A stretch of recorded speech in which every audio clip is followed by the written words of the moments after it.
What do I do? You mean with reference to the Redgate? Well, it's something that grew out of the studio that me and my friends had, long ago.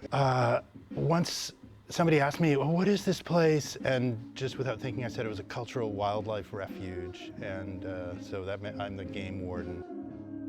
Oh, it's everything, yeah. Even with how much cheaper the rent is here than all the other places in Vancouver, it's still 5 or 6 bands renting the space.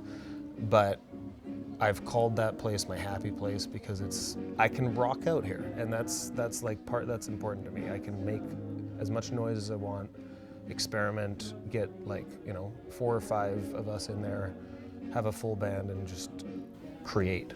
Formally, it's a nonprofit society that was formed by me and some friends, and most notably including my oldest daughter, Anna Rose, to provide, space for artists, affordable workspace, and to present and create any form of cultural,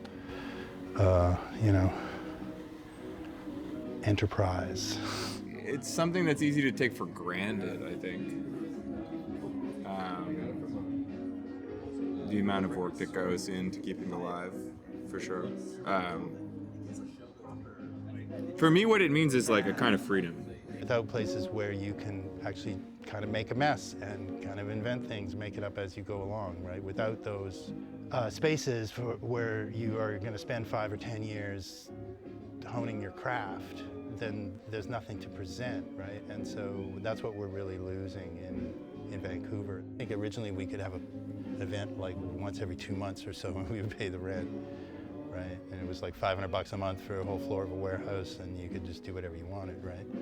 And I realized there wasn't going to be opportunities, right, for younger people to invent themselves and to invent, where do new ideas come from, I think everyone was super nice. Everyone's super accommodating, and it's so easy to set up our shit. It was really nice. Yeah, we had people just helped us out right away. Just lent us stuff that we needed, and it was pretty rad. Old ideas can happen in new buildings, but new ideas need old buildings, right?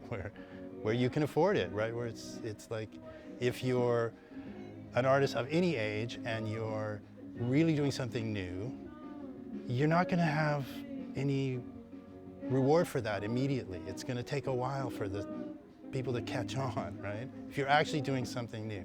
Honestly, for one, there aren't that many spots for bands or artists at my level to perform in this city. This place, the sole purpose is the art. To let people do what they want. This is one of the things that's always been very difficult to explain to bureaucrats, even the ones in the cultural department, because it's very hard to explain spontaneous activity, or the need to have a situation where you don't know what the outcome is going to be. You're not expecting you're not trying to hit some particular target, or I want to have a place where people can, like I said, make it up and invent something new. It's hard to imagine the city without it. We've been kicked out of places before by the city, by the landlords, and it's, people go well, were you surprised when they kicked you out? I was like, no, I was surprised every day they didn't kick us out.